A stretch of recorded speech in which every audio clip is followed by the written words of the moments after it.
Já, heyrðu, næsta vídeo hjá mér átti ekki að fjalla þetta, það átti að vera eitthvað allt annað, en það sem gerðist hins vegar núna var að það rak hnúfubak hval á fjörur hérna á vestanverðum Garðskaganum, Suðurnesjabæ, norður Sandgerði. Ég ætla að kíkja hans út og sjá hvað það sé ekki örugglega ennþá heill, sjá hvað það náum nokkrum myndum á. Svolítið spennandi.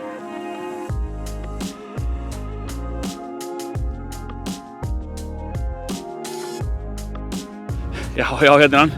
Hnúfubakur, risastóra sjá, en mér skilst þetta á vísindamönnum frá Hafrannsóknastofnun sem komu inn á og mátu hræið að þetta sé frekar lítill hnúfubakur. Þetta eru stóra skepnur, þetta eru stórhveli. Ég held ég hef aldrei séð svona stóran hval áður, ekki svona hræ. Ég séð svona einhverja smærri á Snæfellsnesi og svo náttúrulega var þessi torfa af einhverjum, hvað voru það, einhverja hnísur eða einhverju litli sem að gengu hérna á landi í fyrra eða hitti fyrra á Garðskaganum sömuleiðis. Við skulum fara aðeins niður á hann og skoða hann betur.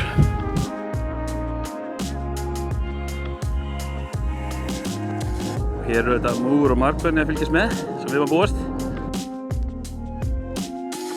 Það verður ekki gaman þegar belgurinn sem komir hérna þrútinn út á honum springur og öll innibljót allt.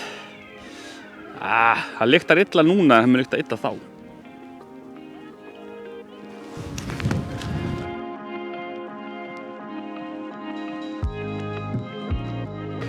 Það maður einmitt til að spá í þetta íslenska hugtak hvalreki. Þetta er svakalega stórt.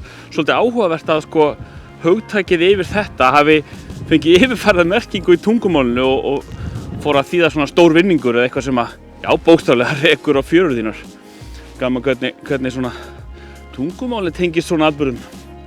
Ótrúlega vond lykt þarna undan vindi frá honum blessuðum og skrítið svona stórt stykki hvað við svona viðkomu. Hvað hann gefur mikið eftir, svona hálf gerfilegur gúmmíkenndur. Þetta sé ekki bara fake. Allavega, ég ætla að rjúka tilbaka. Við tökum upp þráðinn sem ég hef lofað í síðasta vídeo og í næsta vídeo og kíkjum á smá páskasmakkplan. Ég kveð hérna úr fjörunni við Sandgerði. Sjáumst næst.